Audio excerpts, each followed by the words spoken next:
সামনে আস রামনবমী। সেই রামনবমী মানে ভগবানের জন্ম।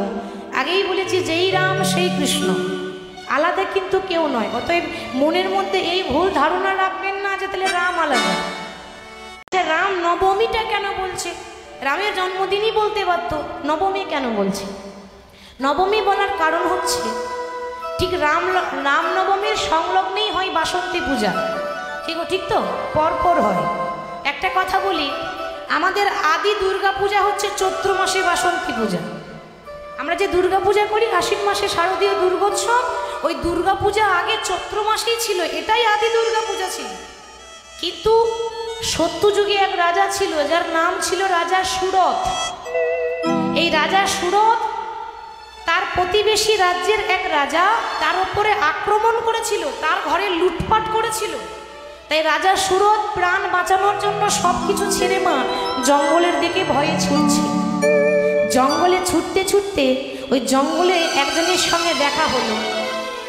সেও আবার ওই তার দশা কিন্তু ওই রকম, সে ওই পালিয়ে এসেছে। কেন না, তার স্ত্রী আর তার ছেলে যত সম্পত্তি আছে নিজের নামে লিখে তাকে তাড়িয়ে দিয়েছে। সেই ব্যক্তির নাম সমাধি। আর এদিকে রাজা সুরতও পালিয়ে এসেছে প্রাণ বাঁচানোর জন্য। দুজনের কথা হলো, বন্ধুত্ব হলো। রাজা সুরত এবং ওই সমাধি দুজন মিলে মায়ের মৃন্ময়ী রূপ তৈরি করে চৈত্র মাসে বাসন্তী পূজা প্রথম করেছিলেন রাজা সুরত। এটাই আদি দুর্গা পূজা। কিন্তু কেবলমাত্র রাবণকে বধ করার জন্য রাম অসময়ে অর্থাৎ অকাল বোধন করেছিলেন, আশ্বিন মাসে শারদীয় দুর্গোৎসব করেছিলেন। তা ওইটাই আমরা পালন করি, ওইটাই বেশি পালিত হয়, কিন্তু এটা আমাদের পালিত কম হয়। কিন্তু এটাই আদি দুর্গা। যেই দুর্গা সেই মা বাসন্তী। তো মা দুর্গার 9টা রূপ আছে, 9 দিন পুজো হয়, বলা হয় নবরাত্রি। তো ওই নবমীর দিনে রামের জন্ম হয়েছিল।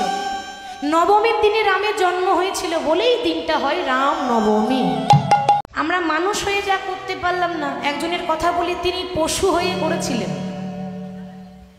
সারা জীবন যদি কীর্তন করি তবু তার মতো ভক্তি আসবে না। সে কে না, গোটা রামায়ণে তার মতো ভক্ত কেউ নাই। তার নাম হচ্ছে বীর হনুমান। সে কি মানুষ ছিল বাবা? তার জন্ম পশু কুলে, সে ছিল একটা বানর। তাহলে বানর কুলে জন্ম নিয়ে তার ভক্তিটা দেখুন, তার ভক্তির কথা মানে বর্ণনা করা যাবে না, এত মনটা সরল। একবার মা জানকী মানে জানকী কার নাম? সীতার নাম, আরেক নাম জানকী। তো মা সীতা, এখানে দেখুন কত সুন্দর মানে হনুমানের বৃত্তান্ত দেখুন। মা সীতা একদিন আয়নার সামনে বসে বসে খুব যত্ন করে সিঁদুর পড়ছে। এখন যেই না সিঁদুর পড়ছি, হনুমান বলছে মা, বলি ও মা, আমি প্রতিদিন দেখতে পাই তুমি আয়নার সামনে বসে বসে সিঁদুর পড়ো। আচ্ছা মা বলো না, সিঁদুর পড়লে কি হয়? সিঁদুর পড়লে কি হয় মা? মঙ্গল হয়। আর হবে না, যা হওয়ার আগে হয়ে গেছে। কি করে হবে? এখন সিঁদুরটাই তো বাইপাস হয়ে গেছে, মঙ্গল হবে? হরি বল। তো যাই হোক, আজকে মা সীতা বলছে যে বাবা হনুমান, সিঁদুর পড়লে কি হয় তোমাকে জানতে হবে না। বলে না মা, আমি প্রতিদিন দেখি, আজকে তোমাকে বলতেই হবে সিঁদুর পড়লে কি হয়। মা ভাবছে ও তো একটা বানর, তারপর আবার একটা ব্রহ্মচারী, কি বুঝবে। জিজ্ঞাসা করছে, তখন বলেই দিই বাবা, সিঁদুর পড়লে স্বামীর পরমায়ু বাড়ে, স্বামীর মঙ্গল হয়। আমি ওই স্বামীর মঙ্গলের জন্য সিঁদুর পড়ি। হনুমান মনে মনে ভাবছে বাবা, স্বামীর মঙ্গলের জন্য মা সিঁদুর পরে, মানে এইটুকু সিঁদুরের এত পাওয়ার কি গো? বলি এর মধ্যে কোনো জাদু টাদু আছে নাকি? তাহলে আমাকেও দেখতে হবে। এবার মা সীতার ঘরে যত সিঁদুর ছিল সব নিয়ে এসে একেবারে পা থেকে মাথা পর্যন্ত মেখে লাল হয়ে গেছে। গোটা গায়ে মেখেছে, মুখে মেখেছে, সর্ব অঙ্গে সিঁদুর মেখে একেবারে লাল ভূতের মতো হয়ে সিংহাসনে বসে আছে। আর সিংহাসনে যখন বসে আছে বাবা, এই হনুমানের ভক্তি দেখে মা সীতা এত খুশি হয়েছে যে মা সীতার গলায় ছিল একটা দামি মুক্তার মালা। মা থাকতে না পেরে নিজের মালাটা খুলে দিয়ে হনুমানের গলায় পরিয়ে দিয়েছে। বাবা তোমার ভক্তি দেখে আমি তোমাকে দিলাম। এখন যেই না পরিয়ে দিয়েছে, ও মা বানরের যা কাজ তাই করবে। আপনি যদি বানরের গলায় মুক্তার মালা পরান, বানর কি করবে? যত্ন করে পরে থাকবে। তো এখন হনুমানের গলায় পরানো মাত্র ভালো করে মালাটা দেখলো, দেখার পর এক একটা মুক্তা দাঁতে করে কাটছে আর চিবিয়ে চিবিয়ে ফেলছে, দাঁতে করে কাটছে আর চিবিয়ে চিবিয়ে ফেলছে। লক্ষণ বলছে, মা দেখলে তো? ওই জন্য বলি যে বানরে সপিলে মতি, তার নাই মতিতে মতি, সে তখন অনায়াসে কাটে দণ্ড। এই যদি আমাকে দিতে না, আমি যত্ন করে রেখে দিতাম। আর দিয়েছে আমার বানরের গলায় মুক্তার মালা। লক্ষণ যেই না ঠাট্টা করেছে, অমনি হনুমান বলছে, লক্ষণ তুমি আমার বাইরেরটাই দেখলে গো, তুমি আমার ভেতরটা তো দেখলে না। এ জগতে প্রত্যেকটা মানুষ ও বাইরেরটা দেখেই ভালো মন্দ বিচার করে, বাইরেরটা ভালো হলে ভালো, আনালে খারাপ, এটাই আমরা ভাবি, অন্তরটা কেউ দেখে না। তা আমি হনুমান, আমি একটা বানর বলে অপমান করছে তো, কিন্তু তুমি আমার হৃদয়ের ভক্তিটা তুমি দেখলে না। এই যে মালাটা আমি দাঁতে করে কেটে ফেলে দিলাম, কেন জানো? যে মালার মধ্যে আমার প্রভুর নাম লেখা নেই, যে মালার মধ্যে আমার প্রভু রাম নামের সুগন্ধ থাকে না, সেই মালা আমার কাছে কোনো মূল্য থাকে না। তোমার কাছে লাখ টাকার দাম হতে পারে, আমার কাছে 1 টাকারও দাম নেই। বাবা, যত বড় মুখ নয় তত বড় কথা। বলি এতই যদি তোমার ভক্তি আছে, ওই দেখি তোমার অন্তরটা দেখাও, দেখি কত ভক্তি আছে, আমিও দেখবো, দেখাও। আর যেই না লক্ষণ বলেছে দেখাও, হনুমান কি দেখিয়েছিল বাবা? বুকটা চিরে দেখিয়েছিল। দেখতে চাও? তাহলে দেখো, তোমার ভক্তিটা বাইরে আছে, আমার ভক্তিটা আমার হৃদয়ে আছে। দেখাই রাম সীতা তার হৃদয়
মাঝে, রাম বললেন, হনুমান তোমার ভক্তি দেখে আজ আমি তোমাকে একটা বর দিলাম। কি বর? না আজ থেকে পৃথিবীতে যখনই রামনবমী হবে, রামনবমী মানে রামের জন্মদিন, ঠিক তো? ভগবানের জন্মদিন, আমরা যেমন জন্মাষ্টমী করি, সেটা রামের জন্মদিন। তো যখনই রামনবমী হবে, সেদিন রামের পুজো হবে না, হনুমানের পুজো হবে। জন্মদিন রামের, পুজো হয় বজরংবলী, হনুমানের নামে পতাকা ওড়ানো হয়। তা দেখুন, এখানে ভগবান প্রমাণ করলেন যে আমার থেকে আমার নাম বড়, আর আমার নামের থেকে আমার ভক্ত বড়। যাই হোক, আজকে প্রভু আমাদেরকে অচেতন জীবকে চেতনা দান করার জন্য এসেছিলেন, তাই তার ভাব দর্শন করলাম। এবার বিষয়ে যাব। আচ্ছা, আমার সঙ্গে কে কে বিষয়ে যাবেন? হাত তুলে দেখেন। বৃন্দাবন যাবেন তো? তাহলে হাত তুলতে হবে। দেখি মায়েরা, লক্ষ্মী মা আমার, তুলে দেন তো। বাহ, খুব সুন্দর। আর এদিকে,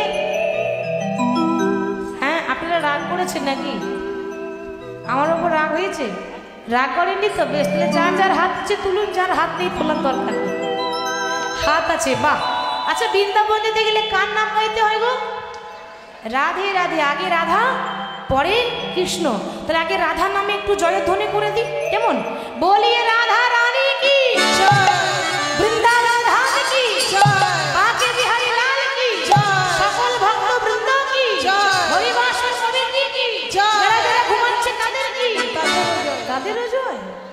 সর্বনাশ।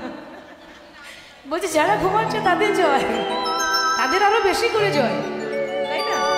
বারবার কি আপনাদের চরণ পাবো? হ্যাঁ, বারবার পাবো না, সবে মাত্র এই কয়েক ঘন্টার জন্য। আসলে ভুল হয়নি, দেখলাম মনটা কোথায় আছে। তাতে ভুল হয়নি কেন জানেন? যে নামে ডুবে যায় তার এরকমই দশা হয়, ভালো হলেও জয় আর মন্দ হলেও জয়। মানে নামে ডুবে গেছে তো, নামে ডুবলে আর কোনো বিচার থাকে না। যাই হোক, তাহলে একটু রাধা নাম গাইতে গাইতে যাই। সবাই গাইবেন আমার সঙ্গে? বেশ, সবাই করতালি দিয়ে গাইব। রাধা রাধা ও রাধা রাধা, রাধা রাধা রাধা বলো ওরে মন,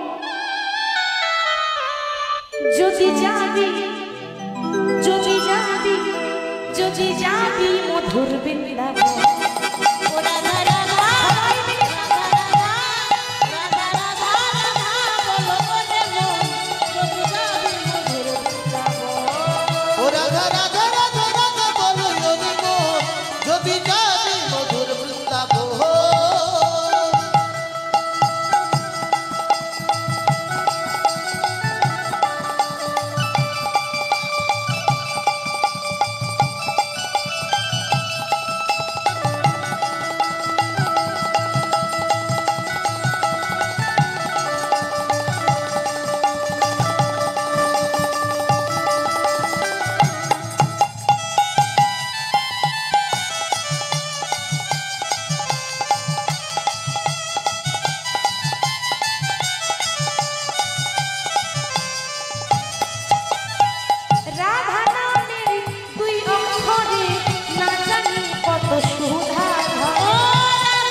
তোমরা যা গাইছো না, তোমাদের থেকে আমার মায়েরা ভালো গাইছে।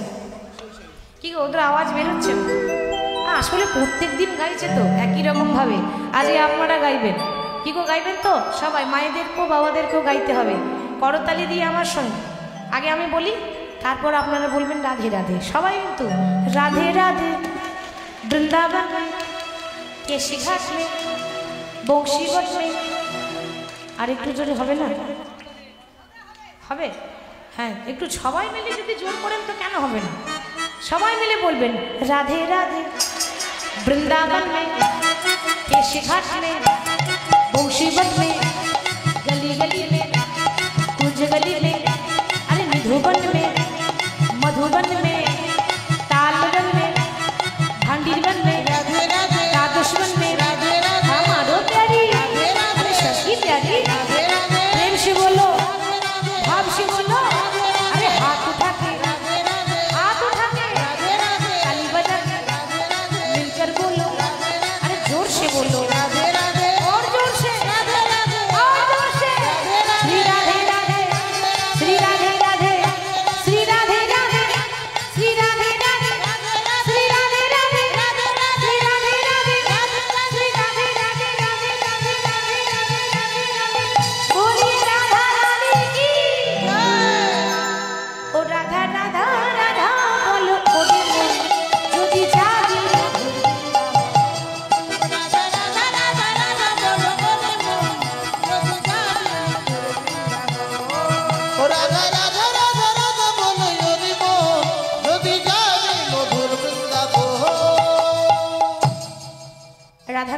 গাইতে গাইতে মধুময় শ্রীধাম বৃন্দাবনে এসেছি।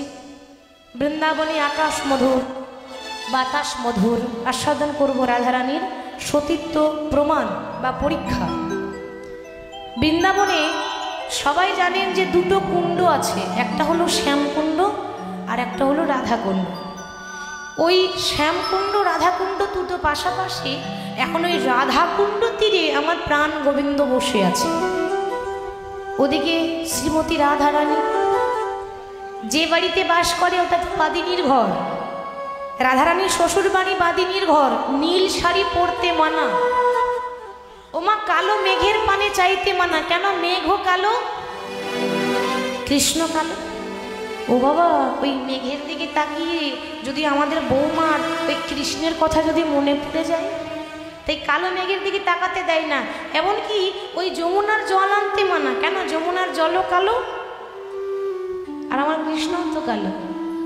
আর রাধারানী ওই কালো দেখেই সব ভুলেছে।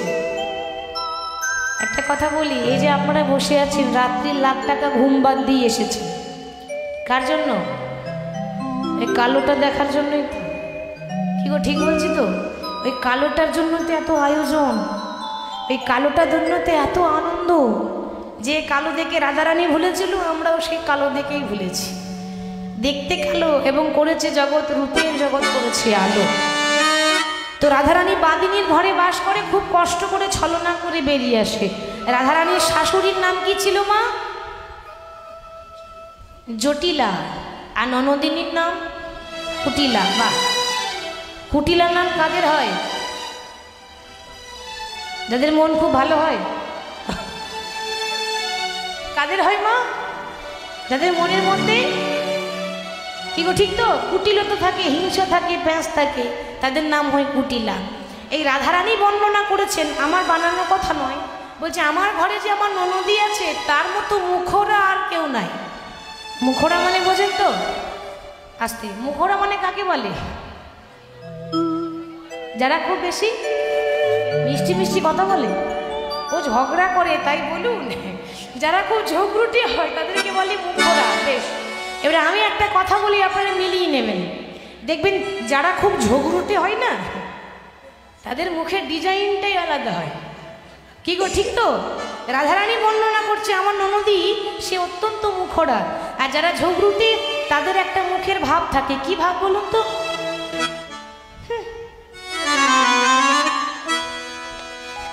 কি গো করে তো? তাই বলে আমাকে ভাববেন না জানো, আমি ঝগড়া করতে পারি না। আমি কিন্তু দেখেছি, সেটা দেখালাম। তো রাধারানী বলছে আমার যা ননদী, আমার ঘরেও জ্বালা, শাশুড়ি ননদীর জ্বালা, আবার বাইরে মানে পাড়া পড়োশের জ্বালা, ঘরেও জ্বালা বাইরেও জ্বালা। আর এই জ্বালা জোড়ানোর জন্য, একটু শান্তি পাওয়ার জন্য রাধারানী গোবিন্দের চরণ তলে এসে বসেছেন। কিন্তু চরণ তলে এসে বসলেন বটে, রাধারানীর মন বেশ ভালো নেই, মানে মন খারাপ।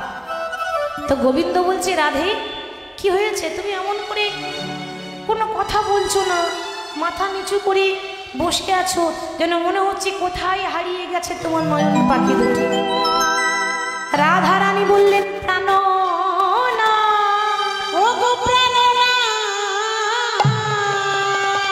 এই বৃন্দাবনে আমি তোমায় ভালোবাসি বলে, তোমায় চরণ সেবা করি বলে, তোমায় ভালোবাসি বলে লোকে আমাকে গালাগালি দেয়, একটু কথা বলে, কানাকানি করে। তারা কি বলে জানো? তারা বলে ওই যাই কৃষ্ণ কলঙ্কিনীরা। এই যে কৃষ্ণ কলঙ্কিনী মানে এটা গালি দেয়, তারা ঠাট্টা করে। তো বধূ, যারা তোমার নাম করে তাদের দশা এমন হয় কেন? চেয়ে দেখো বধূ। বধূ তোমার লাগিয়া কলঙ্কের মালা গলাতে পড়েছি আমি। ওগো তোমার লাগিয়া কলঙ্কের মালা গলায় পড়েছি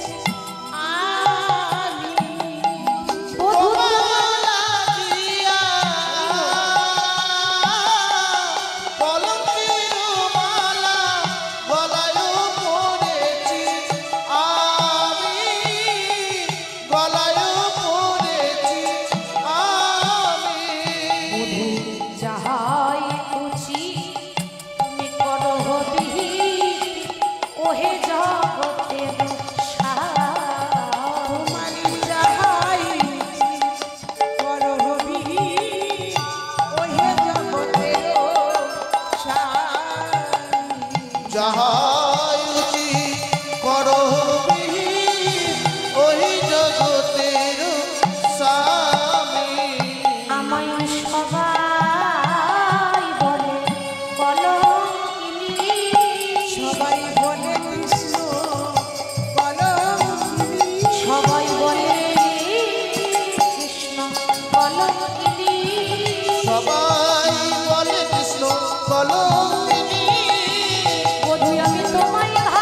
গালাগালি দিয়ে বলে কৃষ্ণ কলঙ্কিনী। কি গো মা বলে না রাধারানীকে? গোবিন্দ বললেন, রায় সত্যি করে বলো তো, এ জগতে কলঙ্কিনী হতে পারে সবাই, কিন্তু কৃষ্ণ কলঙ্কিনী কজন হতে পারে বাবা? কৃষ্ণ কলঙ্কিনী কজন হতে পারে? কলঙ্ক মানুষের জীবনে থাকে, কিন্তু ভগবানকে ভালোবেসে যদি কলঙ্কিনী হওয়া যায় তার তো জীবন ধন্য। গোবিন্দ বললেন, রাধে তুমি কে কি বলছি ও নিয়ে চিন্তা করো না। রাধারানী বলছে, প্রাণনাথ আমি তো কোনোদিন তোমার কাছে গাড়ি বাড়ি টাকা পয়সা কিচ্ছু চাইনি, তোমার কাছে একটাই নিবেদন করেছি। কি জানো? এই দেহ থেকে যখন প্রাণ পাখিটা উড়ে যাবে সেদিন যেন তোমার নাম শুনতে শুনতে আমার মরণ হয়। মা এটা কিন্তু খুব সৌভাগ্যের কথা বাবা। নাম বলতে বলতে নাম শুনতে শুনতে কেউ যদি চলে যায় বুঝে নেবেন তার ভালো কর্ম ছিল বলে এরকম হয়েছে, তার সৌভাগ্য। আর নাম শুনতে শুনতে মরণ হয়েছিল একজন, তিনি কে? মহাভারতে যার নাম হচ্ছে রাজা পরীক্ষিত। পঞ্চ পাণ্ডবের মধ্যে একজন পাণ্ডব হচ্ছে অর্জুন, অর্জুনের পুত্র অভিমন্যু, অভিমন্যুর ছেলে রাজা পরীক্ষিত। রাজা পরীক্ষিত মা মানুষ হিসাবে খুব ভালো, সারা জীবন লোকের ভালো করেছে, উপকার করেছে, দান করেছে, যজ্ঞ করেছে। একদিন সে মনে মনে ভাবছে যে আমি তো বসে আছি, মনটা ভালো লাগছে না, যাই আমি একটু মৃগয়া করে আসি। মৃগয়া মানে হরিণ শিকার। আগেকার দিনে রাজা মহারাজারা প্রায় বনে যেত হরিণ শিকার করার জন্য। তা যখন হরিণ শিকার করতে গেছে জঙ্গলে গিয়ে রাজা পরীক্ষিতের বড্ড জল পিপাসা পেয়েছে। চারিদিকে বলছে জল জল জল। জঙ্গলে কোথায় জল পাবে মা? চারিদিকে তো শুধু বড় বড় গাছ বৃক্ষ। হঠাৎ একটা আশ্রম দেখলেন, আশ্রমে বসে আছে শ্রমিক মুনি, তিনি ধ্যানে মগ্ন। ওই মুনিবরের কাছে গিয়ে বলছে, মুনিবর আমার বড্ড জল পিপাসা পেয়েছে, আমায় একটু জল দে। ওমা মুনিবরের ধ্যান ভাঙলো না, কারণ সে ধ্যানে ব্যস্ত। তো ধ্যানে মগ্ন হয়ে থাকলে সে সাড়া দেবে কি করে? সে ঘোর ধ্যানে বসে আছে। মুনিবর সাড়া দিল না। রাজা পরীক্ষিতের রাগ হয়ে গেল, ও আমি রাজা পরীক্ষিত, এত এত মানুষ আমার চরণ দুটো সেবা করার জন্য লাইন দিয়ে দাঁড়িয়ে থাকে, আর আমি একটু জল চাইছি, আমাকে একটু জল দিল না। বেশ, সামনে ছিল একটা মরা সাপ। মরা সাপটা ধরে ওই মালার মতো করে ওই শ্রমিক মুনির গলায় পরিয়ে দিয়েছে। যেমন এই যে মালা পরানো হয়েছে, ওরকম মরা সাপটা ধরে এইভাবে ওই ব্রাহ্মণের গলায়, মুনিবরের গলায় পরিয়ে দিল। মুনির কিন্তু তখনও ধ্যান ভাঙলো না এবং তার রাগও হলো না। সে জানে যে আমি জল দিইনি বলে তার রাগ হয়েছে, স্বাভাবিক কথা।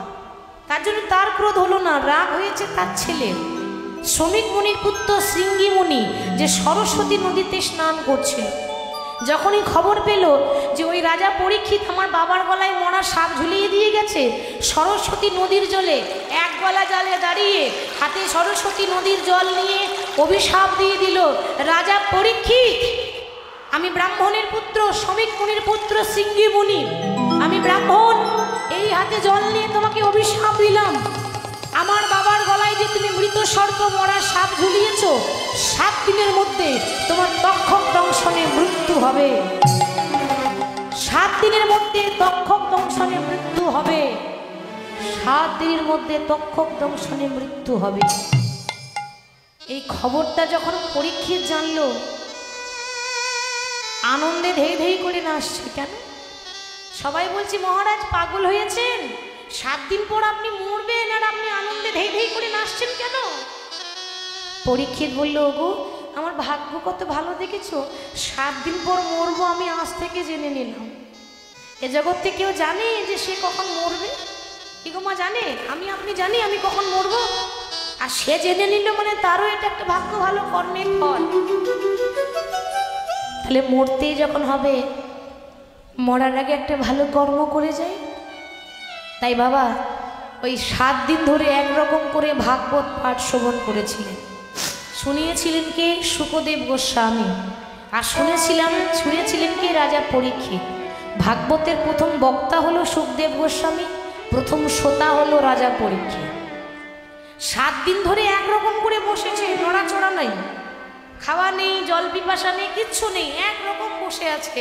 আর 7 দিনের মধ্যে শুনতে শুনতে এত এত ভক্তের ভিড়, কোথা থেকে একটা তক্ষক নাগ এসে 7 দিনের মধ্যেই তাকে দংশন করলো, 7 দিনেই তার মৃত্যু হলো। তক্ষক নাগ দেখেছেন? আমরা যে সাপ দেখেছি, মা সাপ তো দেখেছেন, ওই সাপের মতো তক্ষক নাগ হয় না, তক্ষক নাগের গঠন আলাদা। আপনারা গিরগিটি দেখেছেন তো? গিরগিটি যেমন দেখতে হয়, তক্ষক নাগ সেরকম দেখতে হয়। তক্ষক নাগ আকাশে উড়তে পারে, আকাশে উড়ে যায়, আপনি দেখতে পাবেন না, উড়ে উড়ে চলে যাবে। হরি বল, সে নিচে যায় না, উড়ে উড়ে যায়। তো বাবা দেখতে ঠিক একেবারে গিরগিটির মতো।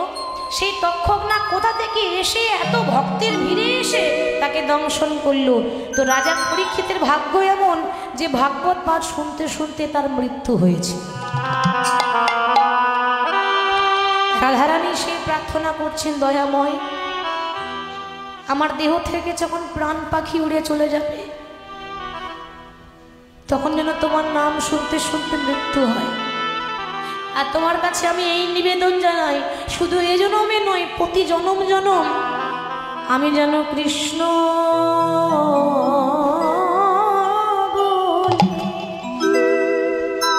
কৃষ্ণ বলে যেন কাঁদিতে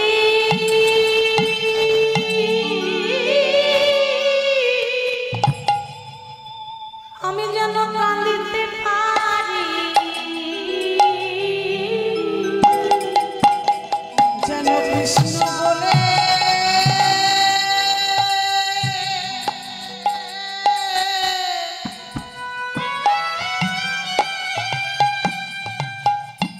ও গোকালিতে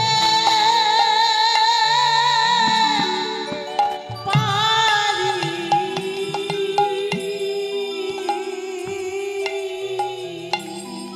আমি যেন কৃষ্ণ বলে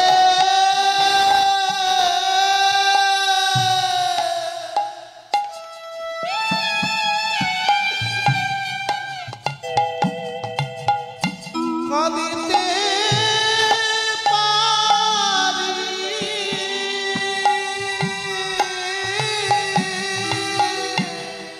ওগো শুধু এ জন্মে না,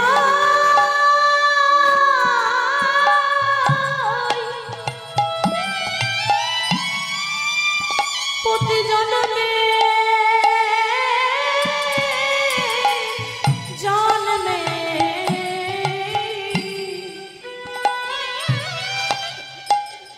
দয়াময় আমি যেন কৃষ্ণ বলি যেন কাঁদিতে পারি। ও গো এ জন্মে নয়,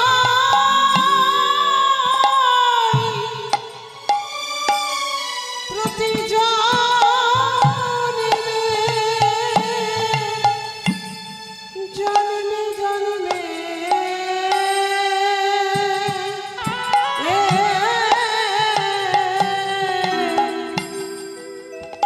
হা কৃষ্ণ কৃপা করো মনে, যেন কৃষ্ণ বলে আমি কাঁদিতে পারি। ঠিক সেই সময়ে ললিতা বিশাখা এসে বলছে, ওরে ও সখী, একটা কথা বল দেখি, এ জগতে ছেলে মেয়ে নাতি নাতনির জন্য সবাই কাঁদে, কি গো মা কাঁদি তো? পরিবারের কারো কিছু হয়ে গেলে আমরা কাঁদি, কিন্তু কজন আছে যে কৃষ্ণ বলে কাঁদতে পারে? গোবিন্দের জন্য কেউ কাঁদে না, সবাই মায়ার সংসারের জন্য কাঁদে। কৃষ্ণ বলে, ভগবানের নাম বলে শুধু একদিন নয়, সারা জনম ধরে কেঁদেছিল কে? সেই রামায়ণের শবরী। রামায়ণে বর্ণনা আছে শবরী যে মাত্র 5 বছর বয়সে বাবা নিজের মা বাবাকে হারিয়েছিল, তাই না? ছোটবেলায় অনাথ হয়েছিল। এটা উদাহরণ, দেখুন কত কষ্ট করে পেয়েছে। এই উদাহরণগুলো শুনলে বুঝতে পারি। ছোটবেলায় যখন অনাথ হয়ে গেল, সবরই বনে বনে ঘুরছে।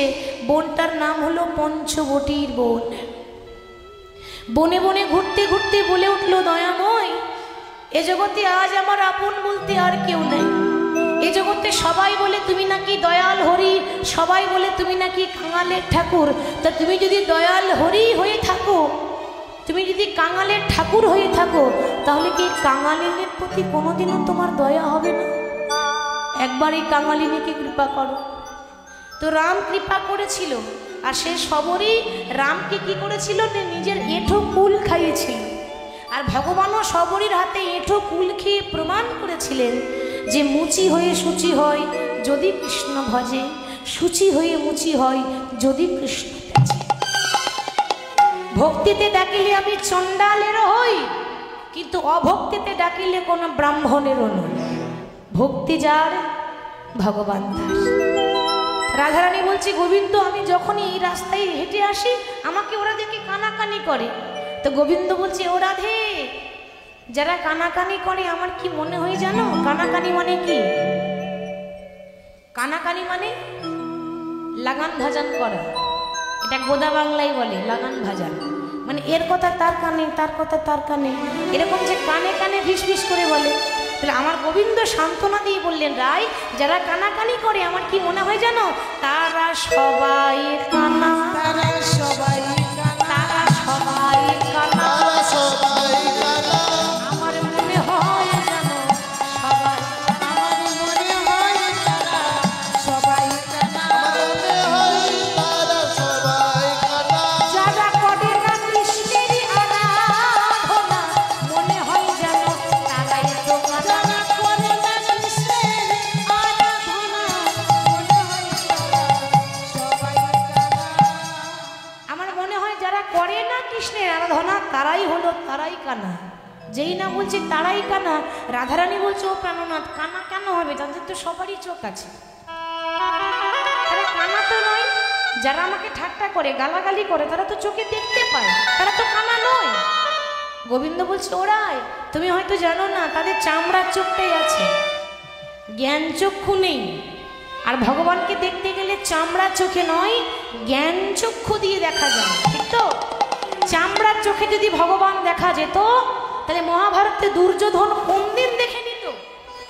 মহাভারতে দুর্যোধন, ভগবান যখন দেখলো 18 দিন কুরুক্ষেত্রের মাটিতে যুদ্ধ ঘোষণা হয়ে গেল, যুদ্ধ চলছে, একদিন রাত্রেবেলায় কৃষ্ণ ওই দুর্যোধনের কাছে গিয়ে বলছে, ও দুর্যোধন, আচ্ছা সামান্যই টাকা পয়সা, ওই বিষয় বাসনা নিয়ে ওই ভাইয়ে ভাইয়ে মারামারি কাটাকাটি কেন করছো?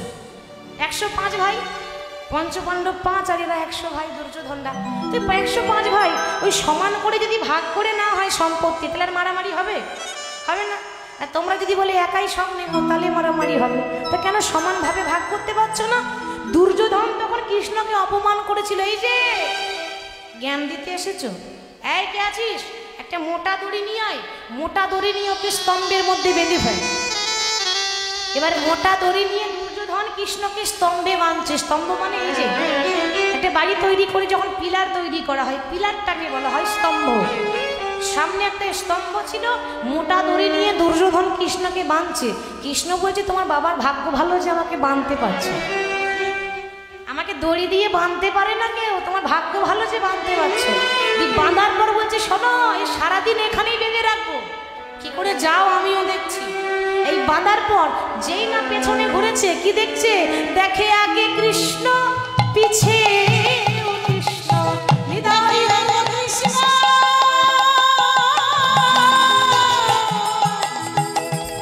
পিছে কৃষ্ণ, দেখে আগে কৃষ্ণ, পিছে দেখে আগে কৃষ্ণ, পিছে কৃষ্ণ, দেখে গাইবে কৃষ্ণ, পায়ে কৃষ্ণ, দেখে আগে কৃষ্ণ, পিছে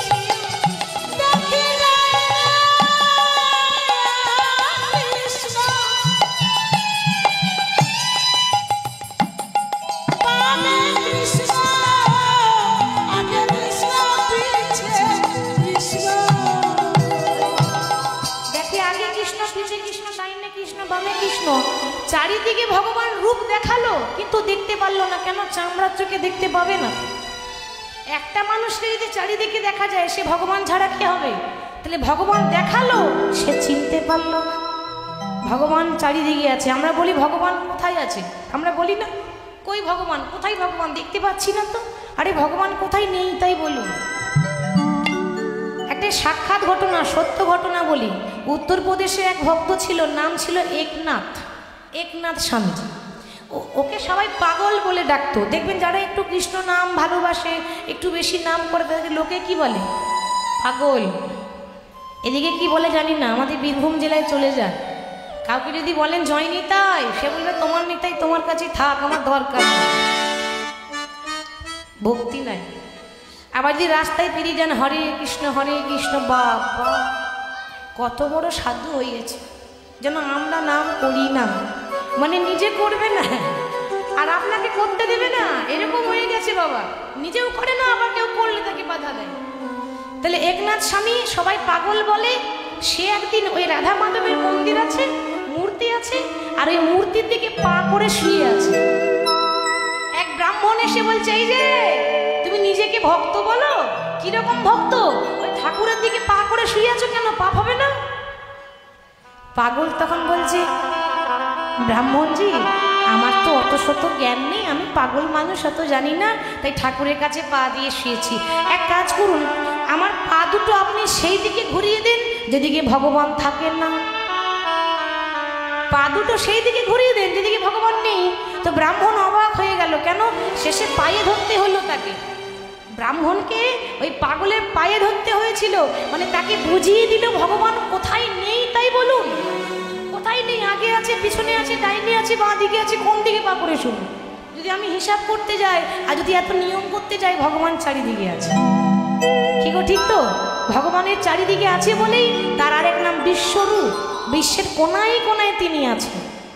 তাই যাই হোক, বলছে রাধারানীকে বলছে, রাধে চামড়ার চোখে দেখা যায় না, দেখলে নিন্দা করতো না, চিনতে পারলে বলতো না। যারা গুণী মানুষ তারাই জ্ঞানের বিচার করে, তারাই গুণের বিচার করে। আর যাদের জ্ঞান নেই তারা কি জ্ঞানের বিচার করবে? তারা বাইরেরটাই দেখবে। ও তুমি চিন্তা করো না, হরি বল। কিন্তু রাধারানীর মন মানছে না তো। রাধারানী বলছে, প্রাণনাথ আমি মনে মনে ঠিক করেছি, ওই বিধাতা যদি দেখা পায় না, আমি আগুন লাগিয়ে দেব। বিধির বিধান হাম অনল ভেজা,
আমায় কৃষ্ণ ভালোবাসতে দেয় না,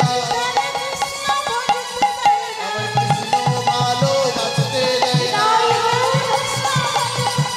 কৃষ্ণ ভালোবাসতে দেয় না। সখীরে সেই বিধানে আগুন দেব, যদি সে পরানো মধু মধুর দেখা পাশেই বসেছিল বিশাখা, বলছে দেখ রাধে, ওই একে তাকে দোষ না দিয়ে একবার করে বিধাতাকে দোষ দিচ্ছিস, একবার করে বৃন্দাবনবাসীকে দোষ দিচ্ছিস। একে তাকে দোষ না দিয়ে ওই মনের কথাগুলো কৃষ্ণকে বলতে পারিস না? ভগবান তো সবার দুঃখ দূর করে দেয়, তোরও দুঃখ দূর করে দেবে। রাধারানী বলছে সখী রে, আমি যখন বাড়ি থেকে বেরিয়ে আসি তখন আমি বলবো বলবো মনে করি, আমি যখন আসি মনে মনে ভাবি আজকে যত দুঃখ আছে সব কৃষ্ণকে বলবো, সব বলবো, যত অভিযোগ আছে নালিশ আছে সব বলবো, কিন্তু যখনই কৃষ্ণের মুখের দিকে তাকাই আমি সবই ভুলে যাই রে সখী। আমি সবই ভুলে যাই রে সখী, সবই ভুলে যাই রে সখী, আমি সবই ভুলে যাই রে সখী। আমার মধুর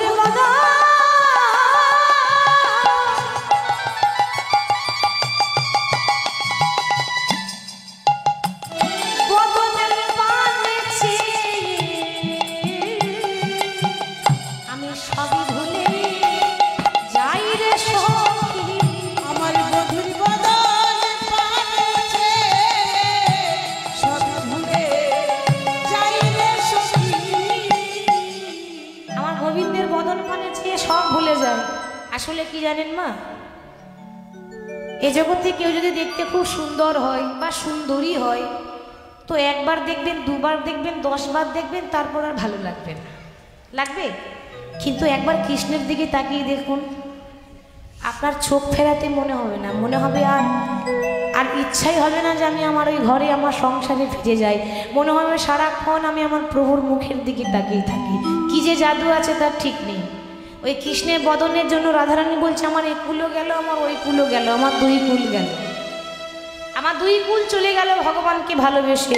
গোবিন্দকে ভালোবাসলে ভক্তের এই দশাই হয়। তো কৃষ্ণকে তো আর কিছু বলতে পারছি না, মনের রাগটা কাকে দেখাবে? আমি মনে মনে ঠিক করেছি ওই যারা আমার নিন্দা করে ওই সব কটাকে অভিশাপ দেব। অভিশাপ দিবি? কি বলছিস রে রাধে, তোর মুখে এসব কথা মানাই? তুই হলি রাধা রানী, কোথায় ভালো কথা বলবি, দুটো মিষ্টি কথা বলবি না অভিশাপ দিবি? বলে হ্যাঁ অভিশাপ দেব। কিসের অভিশাপ দিবি দেখি শুনি, তোর কি অভিশাপ? আমি কি অভিশাপ দেব জানিস? যারা আপনারও দোষ না দেখে পরের দোষ দেয়, ওরা আপনার দোষ না দেখে পরের দোষ দেয়, আপনার দোষ না দেখে পরের দোষ দেয়। ওরে আপনার দোষ, কিবাই আপনার দোষ, আরে আপনার দোষ না দেখে পরের দোষ দেয়। যারাই আপনার দোষ না দেখে পরের দোষ দেয়, যারা আপনারও দোষ না দেখে পরের দোষ দেয়, মানে যারা নিজের দোষ দেখে না, আমাদের কৃষ্ণের দোষ, একবার রাধারানীর দোষ, একবার রাধারানীকে গালি দেয়, আমি অভিশাপ করলাম, তাদের দশা কি হবে জানিস? কি হবে? বলি ওই কালে সাপে যেন তাদের মাথা ওই কালে সাপ যেন তাদের মাথা খায়, ওই কালে সাপ যেন তাদের মাথা খায়, যেন কাল সাপে দংশন করে, কাল সাপে দংশন করে। বলি যারা কৃষ্ণের নিন্দা করে কাল সাপে দংশন করে। যারা কৃষ্ণের নিন্দা করে কাল সাপে দংশন করে, ওই কালে সাপে ওই কালে সাপ যেন তাদের মাথা খায়। ললিতা বলছে কি বলছিস সখী? বলে হ্যাঁ, দেখুন কত সুন্দর কথা, এক একটা কথার মানে আছে। কিন্তু লীলা দুভাবে প্রকাশ করা যায়, একটা হলো ভক্তের লীলা, মানে ভক্তের চরিত্র, সে ভক্ত কেমন ছিল সে একজনের কথা আমরা শুনে থাকি, কি করে ভগবান পেল, আর এটা কৃষ্ণ লীলা তো পদাবলী আছে। আর এক একটা পদাবলীর এক একটা করে ব্যাখ্যা আছে। পদাবলীর ব্যাখ্যা দেখুন, বলছে যারা কৃষ্ণের নিন্দা করে, যারা রাধারানীর নিন্দা করে, তাদেরকে যেন কাল সাপে দংশন করে। ললিতা বলছে, হ্যাঁ রে, তা লোককে যদি সাপে কামড়ায় তোর ভালো হবে, তোর আনন্দ হবে? কাউকে সাপে কামড়ালে তোর আনন্দ হবে বুঝি? রাধারানী বলছে, ললিতা তোরা যে সাপের কথা বলছিস আমি সেই সাপের কথা বলছি না। তাহলে কোন সাপ? সাপ আপনারা দেখেছেন তো, সবাই জানেন সাপ। ওমা ওই সাপ নয়, রাধারানী যে সাপের কথা বলছে ওই সাপ নয়, ওই কেউটে নয়, ওই গোর্খে নয়, যত রকম বিষধর সাপ আছে ওই সাপ নয়। এ জগতে বিষধর সাপে যদি একবার কামড়ে দেয় সে সঙ্গে সঙ্গে মারা যাবে। আর আমি যে সাপের কথা বলছি ও যদি একবার কামড়ায় সঙ্গে সঙ্গে মরণ হবে না, জ্যান্তে মরা হয়ে থাকবেন, তিলে তিলে মরণ হবে, প্রতিদিন একটু একটু করে মরণ হবে। বলে এরকম আবার হয় নাকি? এরকম আবার কোন সাপ আছে? এরকম সাপ আছে বলে, হ্যাঁ একবার কামড়ালে সারা জীবন কাঁদতে হয়। কোন সাপ রে? কেন? ওই যে দাঁড়িয়ে আছে, কৃষ্ণ কাল ভুজঙ্গ দংশন। কালী ভুজঙ্গ দংশন করে, কৃষ্ণ কালী ভুজঙ্গ দংশন করে। যারা কৃষ্ণের নিন্দা করে কাল ভুজঙ্গ দংশন। যারা কৃষ্ণের নিন্দা করে কালী ভুজঙ্গ দংশন করে। ওই কালে সাপে যেন তাদের মাথা, ওই কালে সাপে যেন তাতেও হলো না, তাতেও ভেতরটা শান্তি হলো না, আরো অভিশাপ দেব। বাবা আরো অভিশাপ দিবি? আরে আর কি অভিশাপ দিবি? না আর কি অভিশাপ দেবো জানিস? আমার রোগ ধরে দেখে যারা ভাবে আমারও মধুরে দেখি যারা ভাবে